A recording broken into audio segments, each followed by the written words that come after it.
Thank you. माननीय श्री प्रकाश जावड़ेकर जी।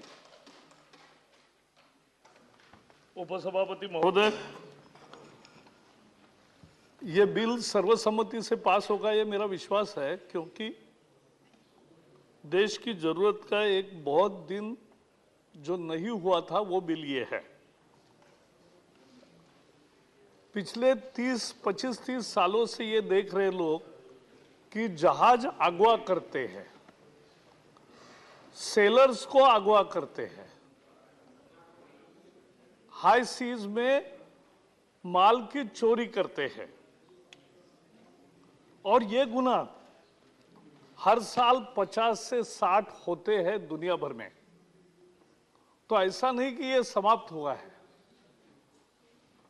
पहले Somalia में बहुत जोर से बहुत संख्या में ये क्राइम हुआ 2008 to 2011, लेकिन धीरे धीरे सभी देशों ने एक आकर काम किया तो उसका परिणाम हुआ, और उस परिणाम के कारण ये सोमालिया की घटनाएं थोड़ी रुकी, लेकिन दुनिया की सारी घटनाएं नहीं रुकी है।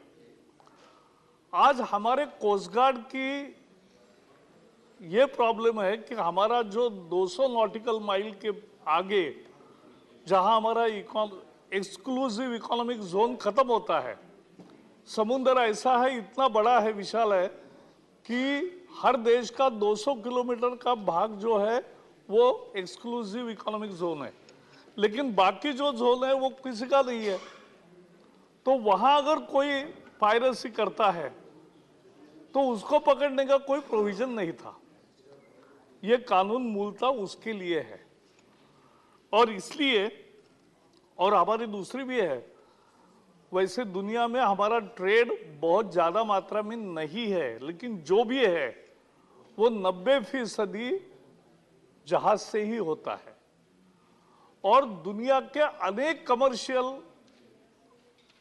जो जहाज है उन पर लोग काम करते भारतीय। दुनिया में जितने लोग जहाजों पर काम करते हैं उसमें 11-12% भारत के लोग हैं। तो हम कभी कभी सुनते, पिछले साल हमने सुना कि 50 दिन के लिए भारतीय जहाज के कर्मचारियों को बंधक बना के रखा था, अगवा करके रखा था। तो ये स्थितियां होती है और हम कुछ नहीं कर पाते। तो ये जब जहाज हाई सीज पर है तब उस पर कार्रवाई करने का अधिकार इस बिल से कोस्ट गार्ड से लेकर अपने सारे नेवी से लेकर सबको मिलता है। तो ये एक जरूरी अधिकार है।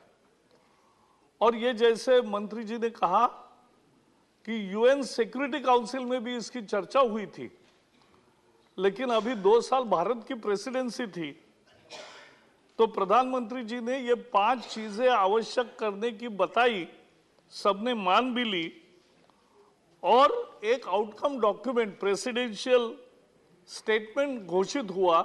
इसमें यह मुद्दा आया कि सब दुनिया इस बारे में कानून कड़े करे,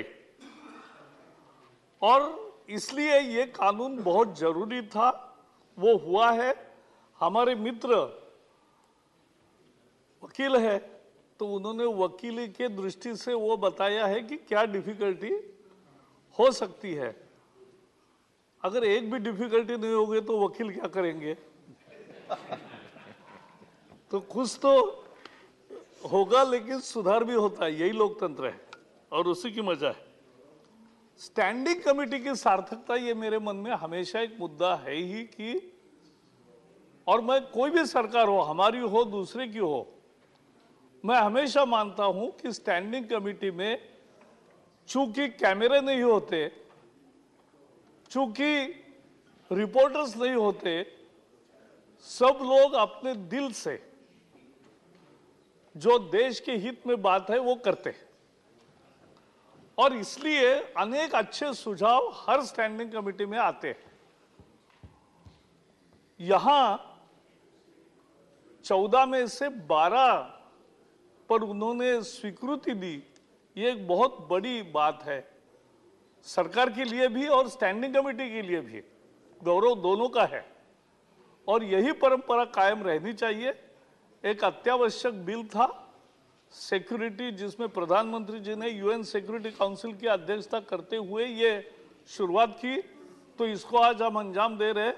इसको सभी समर्थन करेंगे, ये मेरा विश्वास है। धन्यवाद माननीय प्रकाश जी।